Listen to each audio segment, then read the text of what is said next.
There comes a moment in adult life when the collective voice grows louder than the inner one.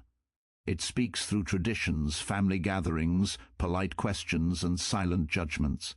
It says that adulthood must culminate in parenthood, that meaning is inherited through bloodlines, and that fulfillment follows a prescribed sequence. Yet for some, when they turn inward and listen honestly, no such calling arises. Instead of longing, there is clarity. Instead of absence, there is wholeness. To not desire children in such a world is not a failure of instinct, but often an act of deep self-awareness.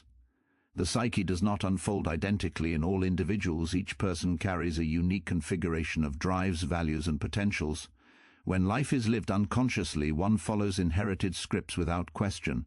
But when consciousness deepens, the individual begins to ask whether these scripts align with their authentic nature. The discomfort that arises from this choice rarely comes from the decision itself, but from the tension between the individual self and the collective expectation. Society tends to sanctify certain paths and pathologize deviation. Yet psychological maturity requires differentiation, the courage to stand apart without hostility and to choose without resentment. A life not oriented toward parenthood is not a life devoid of generativity. Creation takes many forms: ideas, service, art, wisdom, healing, presence. Often the demand to reproduce masks an unexamined fear of meaninglessness.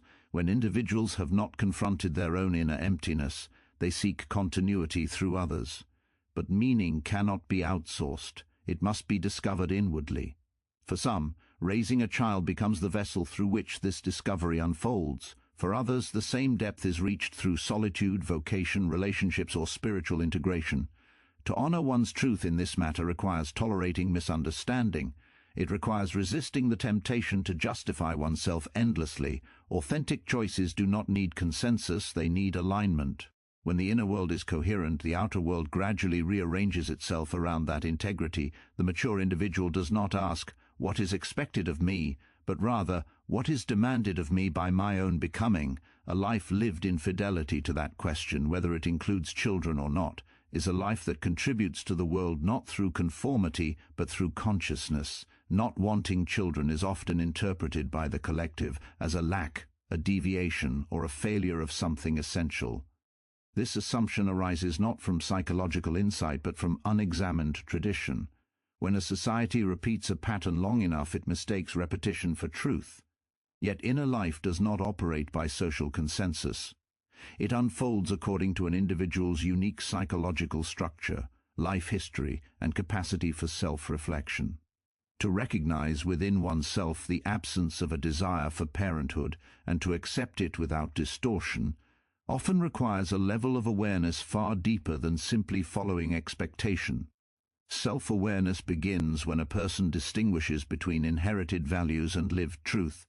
Many people want children not because they have encountered a genuine inner calling, but because they have never questioned the idea. The wish is absorbed early, reinforced by praise, fear, and belonging. It becomes fused with identity before consciousness has matured enough to evaluate it. In contrast, to not want children frequently emerges after a long process of listening inwardly, of observing one's motivations without judgment, and of recognizing what resonates and what does not. This is not avoidance, but discernment. The psyche resists paths that do not belong to it. When an individual attempts to live a life that contradicts their inner configuration, the cost is often quiet but profound: chronic resentment, fatigue, loss of vitality, or a sense of being trapped in a role rather than inhabiting a life. The absence of a desire for children may therefore be a form of inner intelligence, a signal that the individual's energy is meant to be invested elsewhere. To override this signal in the name of normality is not maturity, it is self-betrayal. Deficiency implies something missing that should naturally be present. But psychological wholeness does not require identical expressions. Some people are oriented toward nurturing in direct, intimate forms, others are oriented toward meaning, insight, creation, or service in ways that are less visible but no less vital. A person who does not want children is not refusing to give. They are often attuned to how and where they can give authentically. Awareness reveals limits not as weaknesses, but as boundaries that protect integrity. Much of the moral pressure surrounding parenthood is rooted in fear rather than wisdom. Fear of loneliness, fear of mortality, fear of being forgotten. Children are unconsciously assigned the task of resolving these anxieties, becoming carriers of purpose that the adult has not fully cultivated within themselves. When someone recognizes this dynamic and refuses to participate in it, they are not rejecting life. They are refusing to place the burden of existential meaning onto another being. This recognition reflects ethical awareness, not selfishness. There is also a quiet courage in acknowledging one's inner truth while knowing it will be misunderstood. Society tends to reward conformity with approval and punish deviation with suspicion. To remain honest under such pressure requires psychological strength. Self-aware individuals learn to tolerate ambiguity, judgment, and silence without rushing to defend themselves. They understand that justification is often a sign of inner doubt, while calm acceptance signals inner alignment. Not wanting children can also emerge from a deep respect for responsibility. Raising another human being is not an abstract ideal, but a lifelong commitment that demands emotional availability, patience, and sacrifice. To recognize honestly that one cannot or does not wish to offer this without resentment is an act of responsibility, not avoidance. Awareness includes knowing not only what one desires, but what one is unwilling to carry. Ultimately, self-awareness is not about choosing what is praised, but about choosing what is true. A life shaped by conscious choice, rather than unconscious obligation, tends to be quieter but more coherent. Such individuals contribute to the world not by fulfilling expectations, but by embodying integrity. In a culture that often confuses sameness with health, the refusal to live falsely is not a deficiency. It is a form of psychological maturity that dares to honor the inner voice even when the outer world insists otherwise. The psyche does not emerge as a standardized structure shaped to fit a single model of life. It unfolds organically, guided by inner patterns that differ profoundly from one individual to another. While societies depend on shared norms to maintain order, the inner world operates according to a different logic, one that resists uniformity. Psychological development is not a mechanical process but a living one, influenced by temperament, experience, unconscious material, and the particular challenges each person is called to face. To assume that all individuals should desire the same goals, relationships, or milestones is to misunderstand the nature of the psyche itself. From early life, people display distinct orientations toward the world. Some are drawn outward, seeking engagement, activity, and connection, while others are drawn inward, oriented toward reflection, meaning, and depth. These tendencies are not learned preferences but foundational patterns that shape how energy flows through the personality. As life progresses, these inner patterns continue to differentiate, giving rise to unique constellations of value. Fears, longings, and capacities. What brings vitality to one person may feel draining or empty to another, not because either is deficient, but because their psychic structures are differently organized. Much of psychological suffering arises when individuals are pressured to conform to paths that conflict with their inner design. When the psyche is forced into roles that do not correspond to its nature, it responds with resistance. This resistance may appear as anxiety, depression, numbness, or a persistent sense of misalignment. These symptoms are often misinterpreted as personal weakness, when in fact they are signals of inner conflict. The psyche communicates through discomfort when its unfolding is obstructed by external expectation. Authentic development requires listening to these signals rather than silencing them. This listening demands patience and honesty, as the psyche does not reveal itself all at once. It unfolds in stages, often contradicting earlier assumptions about who one thought they were meant to be. What felt meaningful at one phase of life may lose its vitality at another, not because something has gone wrong, but because the psyche is moving toward a deeper configuration of itself. Growth is not linear, it is recursive, filled with revisions, withdrawals, and renewals. Comparison becomes particularly damaging when it ignores this uniqueness. Measuring one's inner life against the milestones of others creates a false standard that cannot account for invisible differences. Two people may share the same external circumstances, yet experience them entirely differently. One may feel fulfilled by stability, repetition, and continuity, while another may experience those same conditions as suffocating. The psyche evaluates meaning internally, not statistically. The demand for sameness often stems from collective anxiety.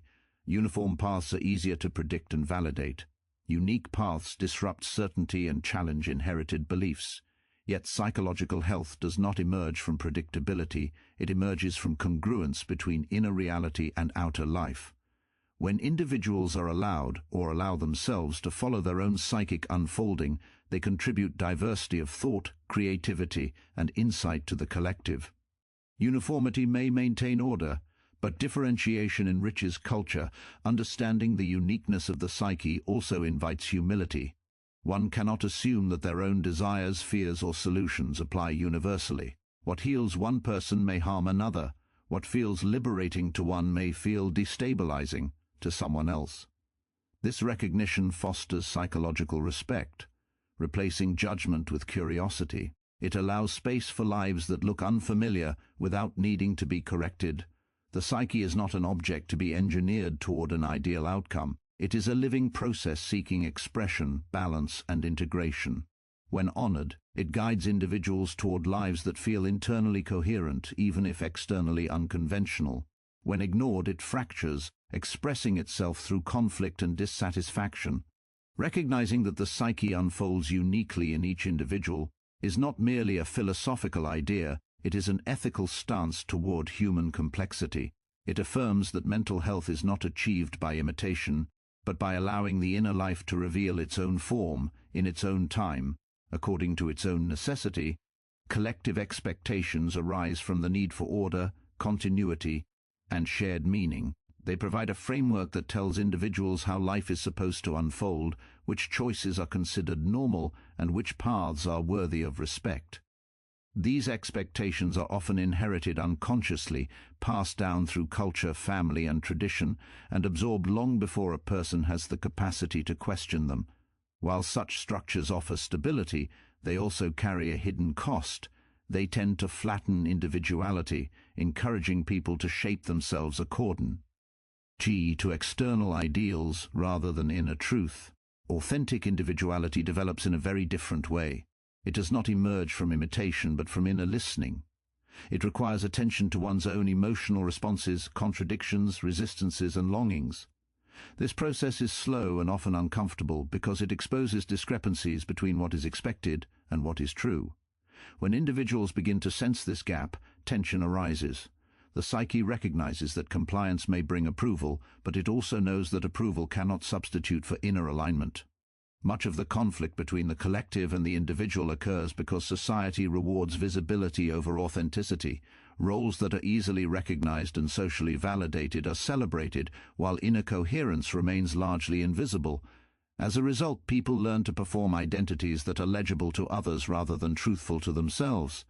Over time, this performance becomes habitual, and the individual may lose contact with their own desires, mistaking adaptation for maturity. The conflict then expresses itself through unease, restlessness, or a vague sense of living someone else's life. The collective often interprets deviation as rebellion, immaturity, or selfishness. This reaction serves to protect the norm rather than to understand the individual. Yet authentic individuality is not inherently oppositional. It does not seek to dismantle tradition, but to inhabit life honestly. The problem arises when the collective confuses difference with threat. In doing so, it pressures individuals to suppress aspects of themselves that do not fit established categories, creating inner division. This suppression is rarely without consequence. What is denied conscious expression does not disappear, it retreats into the inner world, where it manifests indirectly. People may comply outwardly while becoming inwardly resentful, numb, or exhausted. They may achieve what is expected of them, yet feel disconnected from any genuine sense of purpose. The conflict between external conformity and internal truth erodes vitality, leading to psychological symptoms that are often treated in isolation without addressing their root cause. Authentic individuality demands the courage to tolerate misunderstanding. When a person chooses a path that diverges from collective expectation, they often encounter skepticism, disappointment, or subtle withdrawal of approval. This can awaken deep fears of exclusion, as belonging is a fundamental human need. To remain true under such pressure requires inner solidity. It means learning to stand alone without becoming defensive or hostile, and to accept that not all lives can be explained or justified within prevailing narratives. At the same time, the collective itself depends on individuals who dare to live differently. Cultural renewal does not come from perfect conformity, but from those who embody alternative ways of being. New values, insights, and forms of meaning enter the collective through individuals who listen to their inner reality before it was socially acceptable. What is first resisted often becomes, in time, integrated. The conflict between collective expectations and authentic individuality is not a sign of dysfunction, but of psychological awakening. It signals that the individual is no longer living entirely from inherited assumptions, but is beginning to take responsibility for their own inner life. This responsibility is demanding, as it removes the comfort of unquestioned belonging. Yet it also offers something the collective cannot provide, a life that feels internally truthful, grounded not in approval but in coherence. When individuals honor this truth, they do not weaken society, they deepen it by introducing consciousness where there was once only repetition. Generativity is often narrowly defined as the act of producing and raising children, as though the human capacity to give life, meaning, and continue it. Why could only express itself through biology? This assumption reflects a cultural habit rather than a psychological truth. The impulse to create, nurture, and contribute is far older and far broader than parenthood alone. It arises from a deep inner need to extend oneself beyond isolation, to shape something that carries one's values, insight, or care into the world. This impulse does not belong exclusively to parents, it belongs to the human psyche itself. When generativity is reduced to reproduction, many meaningful forms of contribution become invisible. Teaching, mentoring, healing, creating art, building institutions, preserving wisdom, and offering emotional presence are all expressions of generative energy. These acts shape lives, influence futures, and sustain cultures, often in ways that are less recognized but no less profound. A person who dedicates themselves to developing others, cultivating knowledge, or alleviating suffering participates fully in the generative process, even if no child carries their name. The psyche seeks generativity as a way of countering stagnation. When inner growth is blocked, life begins to feel repetitive and empty. Parenthood can indeed be one pathway through which generativity unfolds, but it is not the only one, nor is it universally appropriate. For some individuals, the demands of raising children align naturally with their psychic structure, offering a channel for love, patience, and sacrifice. For others, the same demands would restrict the expression of their deepest capacities. In such cases, forcing parenthood does not increase generativity, it distorts it. True generativity requires presence rather than obligation. It arises when energy is freely invested in something that feels meaningful and alive. This investment can take countless forms, shaped by temperament, vocation, and life experience. A person who pours themselves into their work, their community, or their inner development is not avoiding responsibility, they are responding to a different call. Their contribution may be quieter, less celebrated, but it often reaches beyond immediate family structures to touch a wider field. There is also an ethical dimension to recognizing generativity beyond parenthood. When children are unconsciously assigned the role of providing purpose, continuity, or redemption, they are burdened with expectations they cannot fulfill. Generativity that emerges from inner emptiness tends to seek compensation rather than expression. In contrast, generativity, rooted in inner fullness, gives without demand. Individuals who cultivate meaning within themselves before offering it outward are less likely to use others as instruments of their own unresolved needs. The fear that a child-free life is a sterile or self-centered life reveals a misunderstanding of how legacy truly functions. Legacy is not confined to genetics, it is transmitted through influence. Ideas, values, kindness, and courage propagate through relationships and actions, often in ways that cannot be traced back to a single source. Many of the forces that shape societies originate from individuals who never became parents but devoted themselves to inquiry, service, or transformation. Their generativity continues long after their physical presence has ended. Recognizing the multiplicity of generative paths also allows for greater compassion among individuals. It dissolves the hierarchy that elevates one form of contribution while diminishing others. When generativity is understood as a psychic function rather than a biological event, people are freed to honor their own way of giving without defensiveness or comparison. This understanding supports psychological health by aligning contribution with authenticity rather than conformity. Generativity flourishes where there is alignment between inner capacity and outer action. It withers when individuals are compelled to perform roles that do not resonate with their inner life.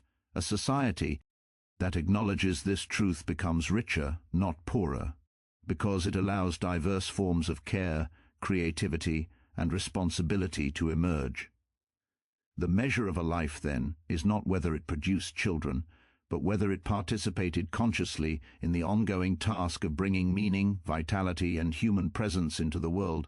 Meaning is often treated as something that can be handed down, assigned, or borrowed from established structures. Family roles, cultural traditions, religious doctrines, and social milestones promise ready-made answers to the question of why one exists and what one is meant to do.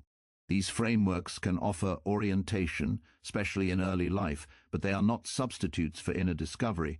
When meaning is inherited without examination, it remains fragile, dependent on external validation and vulnerable to collapse when circumstances change. The psyche does not experience meaning as an abstract idea, but as a lived reality. It arises from the alignment between inner values and outer life. This alignment cannot be imposed from outside, because the inner world responds only to what resonates with its own truth. A role may be socially revered, yet feel empty to the individual inhabiting it. Another role may be overlooked or misunderstood, yet feel profoundly alive. Meaning is not conferred by approval, it is recognized through inner coherence. Outsourcing meaning often begins as a form of adaptation. In order to belong, individuals adopt the goals and values of their environment. This process is not inherently pathological, it is a necessary stage of development.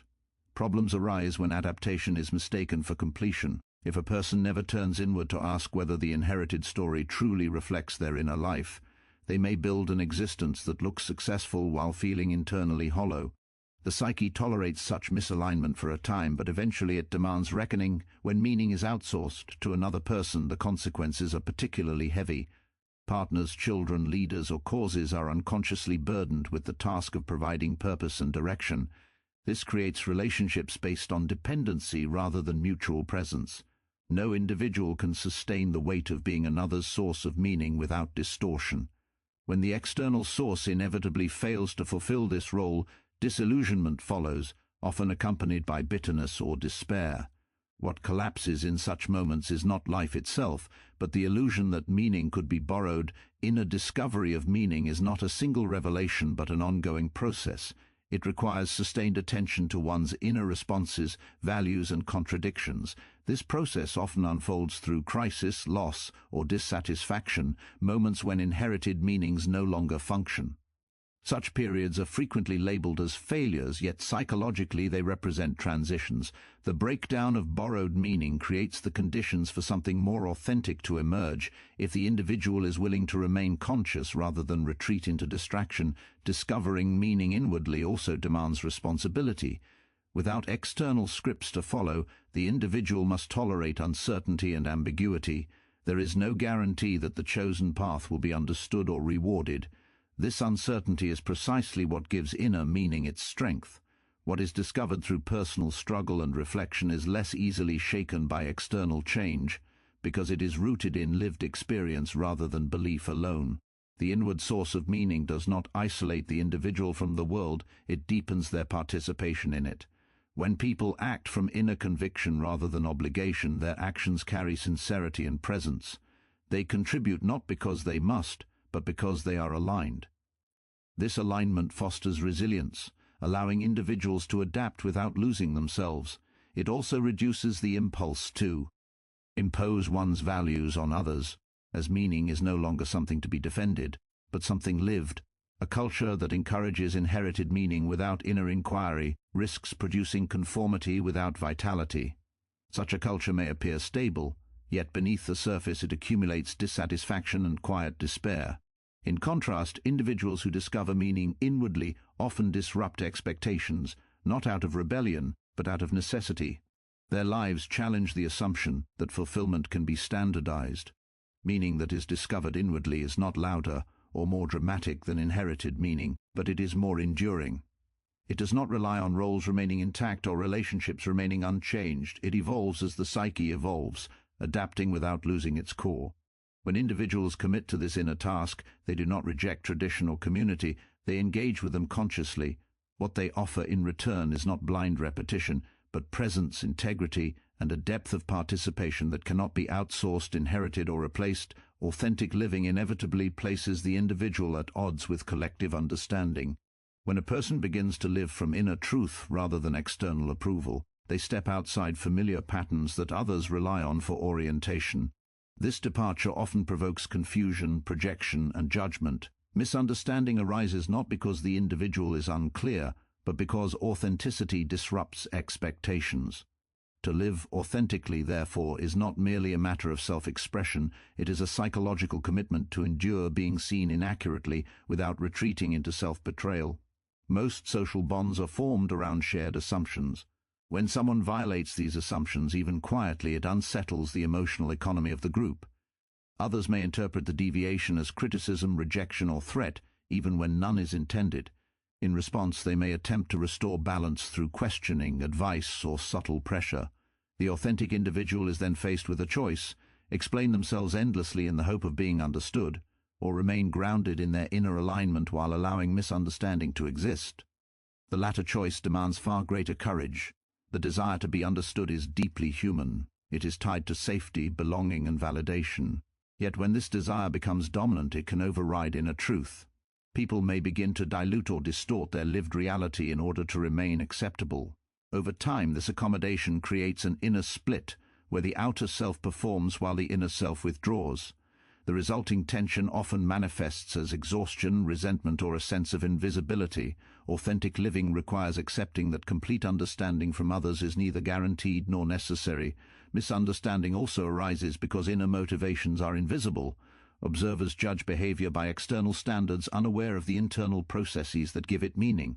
A choice made from integrity may appear selfish, cold, or irresponsible when viewed through conventional lenses. The authentic individual learns that being misjudged does not invalidate their experience. They develop the capacity to let interpretations pass without absorbing them as truth. This capacity is not indifference, but discernment. There is a particular loneliness that accompanies authenticity. It is the loneliness of standing in one's own experience without immediate confirmation. This loneliness is often mistaken for evidence that something is wrong. In reality, it marks a transition from borrowed identity to self-authored life. Enduring this solitude allows the individual to build an internal foundation that is not dependent on constant affirmation. From this foundation, relationships can eventually form that are based on recognition rather than projection.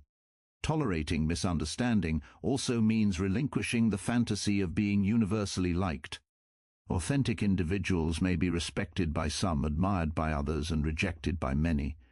This uneven response reflects the diversity of inner worlds rather than a flaw in the authentic life. When people live truthfully, they evoke strong reactions because they remind others, consciously or unconsciously, of choices they did not make or truths they avoided. Misunderstanding often conceals unacknowledged self-conflict in those who judge. The courage required for authenticity is therefore not dramatic or confrontational. It is quiet and sustained. It shows itself in the refusal to over-explain, in the willingness to be patient with others' confusion, and in the capacity to remain open without becoming defensive. This courage does not harden the individual, it refines them. It teaches the difference between listening and appeasing, between compassion and self-erasure. Over time, the capacity to tolerate misunderstanding transforms one's relationship with others. Instead of seeking validation, the authentic individual offers presence. Instead of demanding agreement, they allow difference. This stance creates a different kind of influence, one grounded not in persuasion but in example. Those who are ready recognize it, those who are not may never do so. Authentic living is not rewarded immediately. Its rewards are internal: coherence, vitality, and a sense of inhabiting one's own life. These cannot be conferred by understanding from others. They emerge when a person chooses to remain faithful to their inner truth, even when it is misread.